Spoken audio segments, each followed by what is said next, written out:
Week 4, weekly vlog, number 4, I mean, geez, horrible outro, I forgot what I was going to say as soon as I hit the record buttons, what the hell am I doing?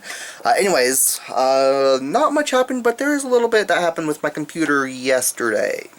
I already took care of it. It's not anything big, but remember that fan controller I had, that Kingwin fan controller. It is the Kingwin FPX-003. Don't get it. It's a piece of crap. Alright? So remember that. The cool looking blue LED, blue lights around the... Or not blue LED, the blue LCD screen. And the blue lights, the blue LED lights around the fan control knobs. Well, that thing, actually yesterday, it started beeping as it does when it loses signal. I was like, okay, why is it fucking up? Why is it not registering the fan speeds anymore? This is retarded.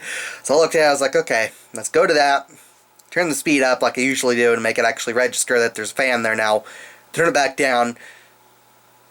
After turning it up, I was like, okay, it should normally work by now. It usually only takes a second or two before it actually starts working again. It stops yelling at me like, hey, something's not right. And I actually then looked at the fan that it was saying wasn't working, which was the rear exhaust fan. And it turns out that it wasn't actually supplying any power to that fan. So I was like, okay, what the hell? It's already destroyed. This thing's already quitting on me. So instead of waiting for the rest of it to stop working, I just took it out and I swapped it with the backup one I had, which is actually the first one I bought. It's actually also cheaper, but it doesn't have any lights on it, and kind of one of those lights that I had on the Kingwin. My voice is still screwing up like crazy, damn it. And also, yeah, my hair looks so weird because I just got out of the shower. It's going to take like 3 or 4 hours for it to dry. Like always. Always! Anyways, so let me show you that different fan controller here real quick. So that's the fan controller I'm using now. I've got one knob here and one there. Well, how are you supposed to use all your fans if you have 5 and only 2 knobs? Well, I did have 4 knobs. I was using 3 of them on the other fan controller, and I was controlling 3 sets of fans with 5 fans total, because I was using fan splitters for the radiator fans and the front panel fans, and the rear exhaust was being controlled on its own with one little knob. But instead, I plugged the rear exhaust fan into my motherboard. I set it up in my BIOS again, made sure it was actually running. It is running perfectly fine back there, as you can see. It's all lit up, that big thing right there. And that means there's also less, let me put it around here, there's less wires in here now, since the other fan controller had some lights, or not lights, some temperature sensors and stuff. Let me show you. So there's still a bunch of wires right there. Good damn screen there. So there's still a bunch of wires there, but that's because of the power for graphics cards. And tubing also makes it look a little messier. Yes, there's a lot of dust on this acrylic window. It got statically charged, and I just haven't taken it off and dusted off the inside of it or anything, because you can't really see it all that much when I'm not shining light directly at it, and I just didn't want to deal with it. So down there you can see there's really not a huge amount of wires or anything, but there's a lot less than there was because there were 4 temperature sensors on the thing. And, yeah. So, anyways. Yay! Let me just set the flashlight down. Whatever, I'll plug it back in a minute. So, anyways, back to what I was saying. So, neat little fan controller. So far, it's working just fine. The problem I have with it is I had to swap out the front panel fans as well, because now this is going to have a lot of blinking. I don't think it'll be enough for an epileptic trigger, but I always warn people if there's a bunch of blinking. So I'm going to show the fans what it's doing, so just take caution if you do have epilepsy. I don't think it'll be a problem though, because it's so little, but it is pretty rapid. Anyways, so I had to swap out the front panel fans. Yeah, you can see there's no light coming from this front panel now. And there are fans there though. I just put back in, am I still zoomed in? No. Okay. I just put back in the original case fans that came with the case, and I'm actually surprised that they are so silent. So let me show you what the other ones were doing, why I swapped them out. Because I didn't swap out the radiator fans because I don't really see those unless I look directly at them. So, okay, the camera's not actually catching the blinking. That's weird. Well, those are actually blinking like crazy. The camera seems to be being a jerk. Let me see if turning it up. Alright, you can see it a little. You can see blinking a tiny bit, right? Whatever. You can see a little bit of the blinking. Those are actually blinking quite rapidly. The camera I'm using just kind of sucks, and it can't really pick it up all that well. But the front panel ones, they were blinking a lot freaking worse than that. They were blinking to where they looked like they were shutting off completely and turning back on, instead of being just dimmer and brighter like those ones are. So I left those ones there because I don't really see them when I'm looking at my screen. So go over to YouTube and stuff, and I look at my screen like this. The side of my eye doesn't catch those top fans because they're just so far out of my peripheral vision, because it's a pretty big range there. But these ones here, they are in my peripheral vision. So the blinking of them was much more noticeable when I was looking at my monitor, because peripheral vision, frame rate viewing ability, best I know how to describe it, is somewhat different than your focal point. So looking directly at them, it would look like they were blinking just barely when I had it up pretty high. But then looking at my monitor, peripheral vision was like, oh, there's this crap ton of blinking here. You gotta turn it up even higher. So I turned it up. I was able to make it stop blinking by turning it up high enough. But then there was just that extra noise, and I didn't want that noise. I wanted silence. So I decided to swap them out so there would be no blinking and no noise. And I'm actually surprised, as I was saying when I kind of went off topic, at these fans, because these came with the case, and damn, Corsair, I paid extra for those fans I was using just because they were silent. I wanted really silent fans, and I guess I should have given your case fans a chance. I also wanted them to be red too, but it looks like whatever, it doesn't matter. I still have some red ones at least. But yeah, I should have given your case fans a chance. I was thinking they would be louder than they are, but they're actually, at their maximum speed, they're quieter than the ones I was using, which is amazing. And at their lowest speed, they're the exact same volume. It's just, I'm really impressed. I was expecting them to be twice as loud or something. But it's freaking incredible. And the fish tank is plugged in and everything, so. But yeah, so I can turn them up. I'm just probably gonna get my computer a little loud now. Turn up everything. You can see that. Pretty solid. Turn that back down, let me see. So that's all the way down for a radiator fan. That's all the way up for radiator fans. Front panel fans. Let's see if you can hear it. That's all the way up. That's all the way down. All the way down. Let me turn off radiator, or turn down radiator fans too. So that's all the way down. And that's all the way up. Yeah, that's kind of neat, actually. Stop blaring, camera. So anyways, the next thing, Nvidia, they actually responded. So let me go ahead and turn the camera. So yes, Nvidia did respond again. And they had me test changing settings on a game that I know crashes for sure, because I tested a crap load of games. 15 of the games I tested did not crash. Still 3 games that did. It's Borderlands, Borderlands 2, and Tony Hawk's Pro Skater HD. Yes, I know, Tony Hawk's Pro Skater game. What the hell are you playing now for? Actually, since I'm some reason expecting to get people asking that, eventually, I don't know, whatever, I don't know for sure. The reason I'm playing that is because I, some reason, like that casual type of game. I don't know, it's really weird. And it's also a part nostalgia. When that released, I was still growing up. I don't remember how old I was. I think I was just going into middle school or something. I don't know, maybe I wasn't even in middle school yet. I'm not sure how old I was when that actually first released, the original version of that game. because it originally released on the first PlayStation, I think, when that came out and everything. I don't remember when that was or anything. I don't feel like looking it up. I don't really care. I'm doing the math, figure out how old I was. I'll be 26 at the end of next month. So if you want to do the math, you can. May 31st. 1989, 26 years old, alright?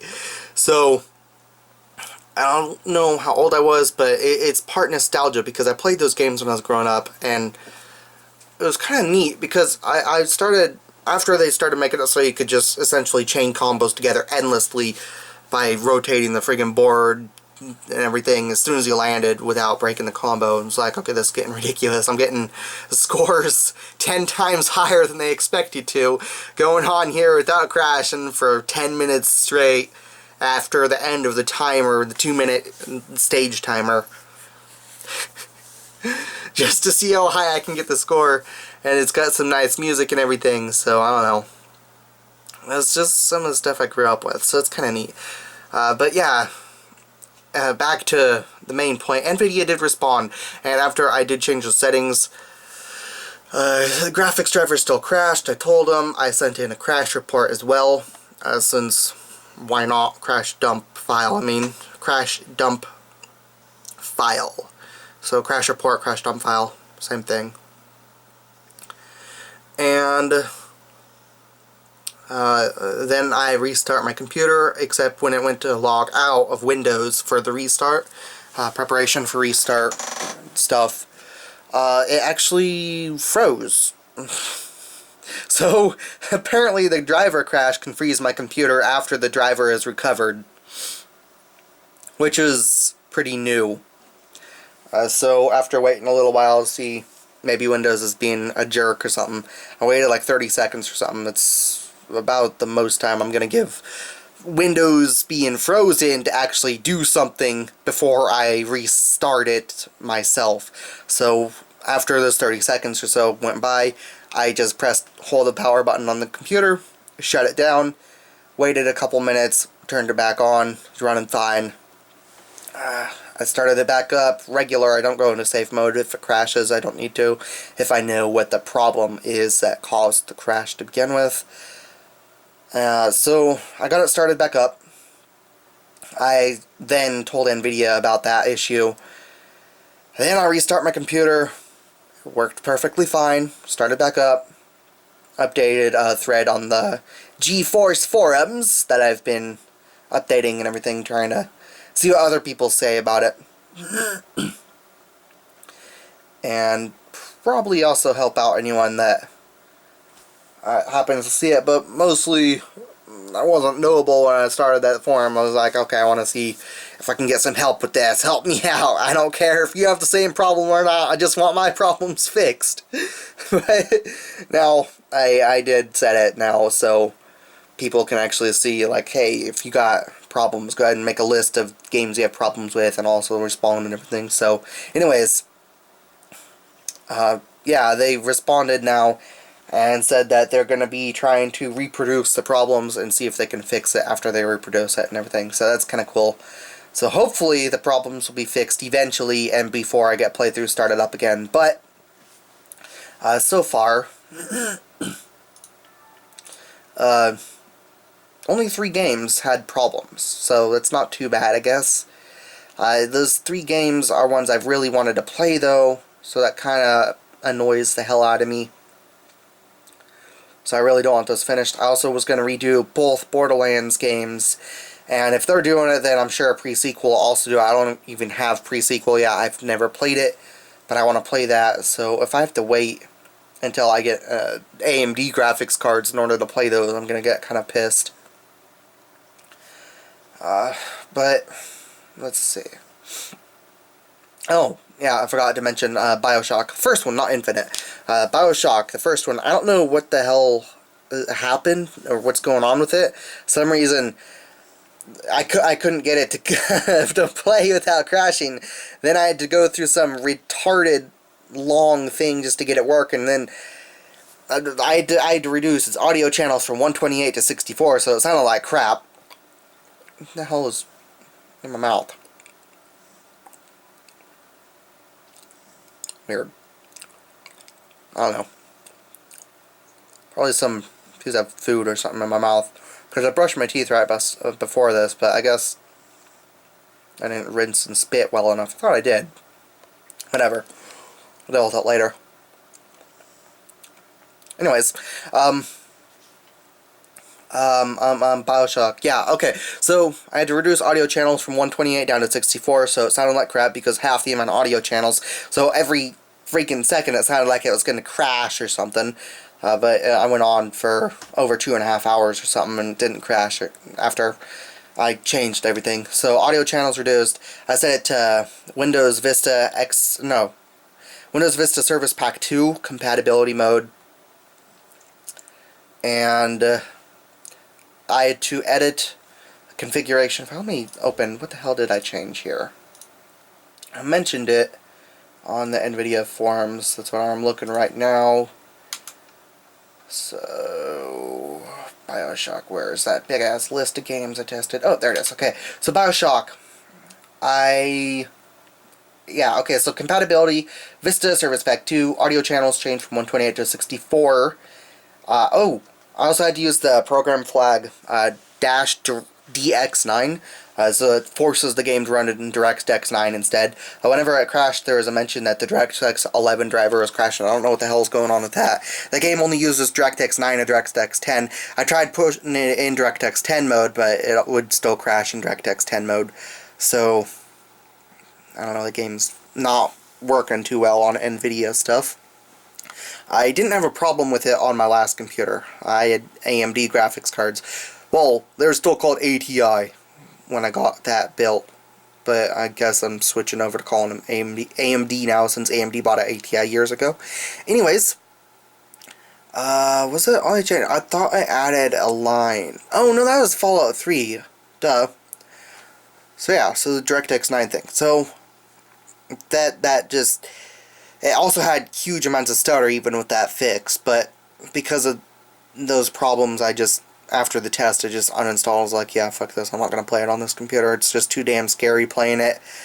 Because it's not the game that's scaring me, it's all the creepy shit in that game that scares me, because I played through that game a lot, and after you get the point realizing, hey, I'm pretty much indestructible in this thing, this stuff isn't scary anymore. So, the thing that scares me is thinking, oh crap, something's going to crash, something's going to go wrong. But Fallout 3, I also uninstalled because I thought it was crashing because it was running out of RAM, because it just has issues with the amount of RAM it uses. I don't know why the hell they screwed up Fallout 3 so much when Oblivion runs perfectly fine.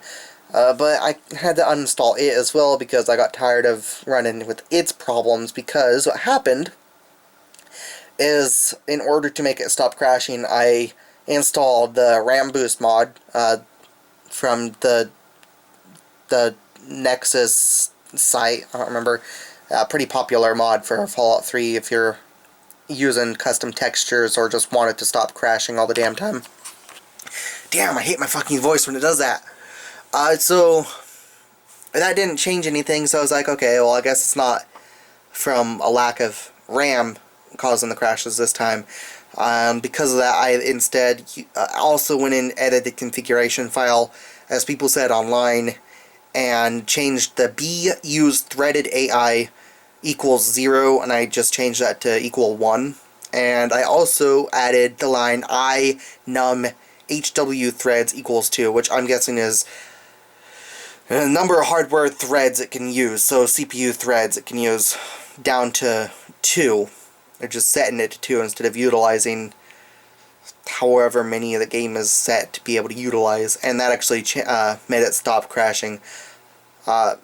Except the first time I ran through it, 50 minutes in, my monitor actually started freaking out. First Windows Arrow, since I'm using Windows 7, so it still has Arrow.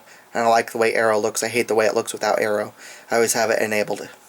It disabled Windows Arrow. It's like, what the hell, that's weird. Whatever, it shouldn't be a big deal. It should return on its own automatically. It's done it. Old computer before, it's usually no big deal. So I just ignored it and kept playing. And after a little while, the screen went black. It just shut off all signal to the screen. I was like, what the fuck? Then it came back, and I was like, that was friggin' weird. Did it again. This just kept repeating doing that. So I alt-tabbed out, closed the game, it fixed itself, it stopped happening. I was like, what the hell? Okay, now I have to run another test of this game, see if it happens again. So, I think I restart my... No, I didn't restart my computer at all, actually. After I closed the game, I started it back up. Yeah, because I didn't mention there that I restart my computer. Yeah, so anyways, I started the game back up. I played for 2 hours, 14 minutes. There weren't any problems with it. It was really weird, so I don't know if it'll happen again. Probably will. I don't know what the hell the cause was. It's freaking weird. So, because that problem, just scary. It's like, what the fuck? This is weird. I don't know. I'm not going to play it anymore. I'm just going to uninstall it. So, I uninstalled it. So, oh man, the amount of problems having with Nvidia is not good. It's freaking annoying. Damn. But, good news. I can play Skyrim with some pretty good graphics mods, actually. I didn't use any lighting mods, except for one interior lighting mod. That's it, just to make interiors look a bit neat. Let's see. Go back down to workshop, see what all I got. I mostly have foliage mods, add a bunch of plant life and everything. And yes, I do want to redo my Skyrim playthrough, and I will be doing it with these mods enabled, so can't really show you what it looks like. Oh, I guess I do have one picture. Whatever. That's alright. It'd be looking at my monitor and then be like, oh, it looks like crap, because looking at your monitor with your crappy camcorder. Subscribed items, there we go. But I'm using a few game-changing ones, not really anything all that big. Lighter dragon loot, so dragon bones are reduced to weigh 3 each in scales, or 2 each. It just kind of balances out the weight of that stuff a little bit more, because that stuff is way too damn heavy to begin with. I'm using the immersive saturation boost, so all the colors are greatly improved, which is something that Skyrim was lacking horribly and just made it hard to look at. But with those color increases, it just looks so much damn better. Except in Solitude, I think the color's a little too high. And I think that's the game's fault, actually, because it just has some friggin' weird-ass lighting in that area. I'm using Real Glaciers version 2, Static Mesh Improvement Mod, SMIM, parts 1 through 6. I, for some reason, had to put in parts. Apparently, the workshop limits to 100 megabytes or something. Some lanterns of Skyrim, all in one thing, so it just places a crap load of lanterns around. Deadly spell impacts, vibrant auroras, enhanced blood textures 3.6, lush grass, pure waters. Pure waters doesn't perfectly improve the water in Skyrim. A lot of it still looks like crap, but it does improve it quite a bit. So you can actually see through the water a bit better, and it looks more naturally colored instead of being all black and retarded. Like, what the hell? Did you even try? Using better embers, towns and villages, enhanced villages, moss rocks, improved interior lighting for realistic lighting mods, better dynamic snow. By the way, all these mods I'm listing, the game still runs 60 frames a second, except in a few sort of areas. It's like 2 or 3 areas it drops down. Only when I'm looking in one direction and all the crap scattered around. It drops down to about 35 frames a second, but that's really no big deal. Like when I'm at Skyforge and I look out past the Companions building, out towards the Breeze Home building, and the friggin' whatchamacallit, the other Smith area over there, that's where it drops down to about 35 frames a second. But only while I'm up at Skyforge. Once I jump down, it drops down, or raises, not drops, it raises up to 45, then I move away from there a bit more, jumps right back up to 60. Towns and villages, enhanced villages, Redux, Whiterun exterior, Riften, Riverwood, Whiterun, Windhelm, Solitude, Falkreath, all the same Towns and Villages enhanced mod thing. They're just, you can download them separately and everything. Unread books glow. That's also a game-changing one that's helpful, so I don't have to look at every single book. I can actually set it up so it will only glow the skill books, and it can set to glow them really bright, so you know, hey, this is an unread skill book. And that's actually really helpful so far. It actually found me a quest, too, because some books aren't skill books. It actually, for some reason, will make them glow still, so some cheap piece of crap books. But one of those cheap piece of crap books got me a quest I never knew about, so that's kind of neat. One I won't be using on the new playthrough is magic scaling, because that changes it a bit too much. I'm also not going to be using Apocalypse Magic of Skyrim mod, but I'm using those right now. I am also using the Stones of Baron Zaya quest markers mod, and I'll also be using that on the playthrough redo that I end up doing, I mean. So, yeah, that's all the mods. I know this is a long video. I had a lot to talk about. I also got a crap load of stuff ordered. I got 3 surge protectors, actually. So, the light I have in my window, the street light I have in my window, when I turn on when I'm awake, I have to plug that in, unplug it all the time. I'm just going to be plugging it into a surge protector that has a switch on it, power switch and everything, for each individual outlet port on it, except for one, which is always on unless you push the master on-off switch. But I'll be plugging it into that so I can just flick a switch, and I got a red street light in the other room. I got to solder a cable to the ends of and plug in as well, and when I do that, then I'll be able to turn that on so people know I'm recording. They have to be quiet outside so it doesn't interrupt and get recorded and cause problems, or I won't have to say anything like, hey, there's sounds going on outside, sorry about the noise, and there won't be an interruption away from the videos. It's also going to be helpful so I can actually get a way to charge my little external 2.5-inch hard drive if I have to use my AVerMedia capture or some other external capture device, since I'm still not going to be completely relying on Shadowplay. I'll be recording with Shadowplay and my AVerMedia just in case something in Shadowplay fucks up and says, yeah, we're not going to work right, I'll be sure I don't lose any of the footage I recorded by recording with my AVerMedia as well. But that'll be a 30 frame per second. Shadowplay will be 60, so I don't know. There's that. I also got, what else was it? I got a bunch. Let me open Amazon and see what all I ordered. I got new water filters, filter cartridges, I mean, for my sink, because it's been so long since I put the one in that I'm using. I got a green screen backdrop.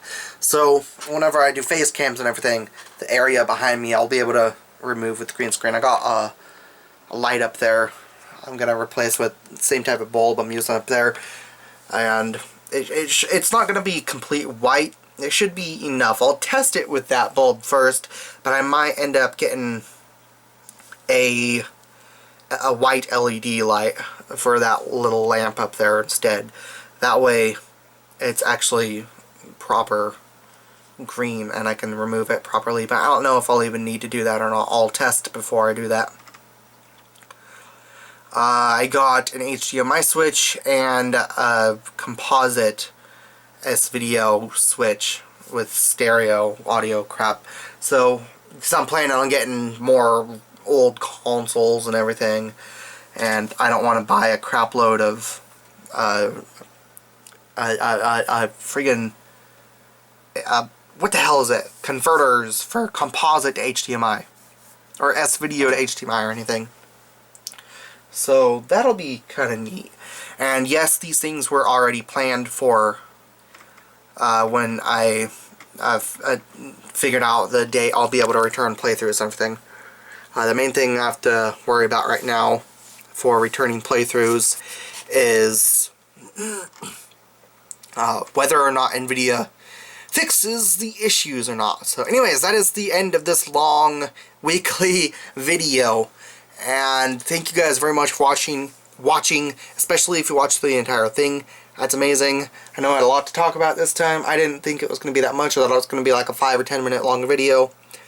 So I'm actually surprised. So anyways, I'll see you guys next week or on some other video, but until then, I'll see you guys later. Thanks for watching. Bye.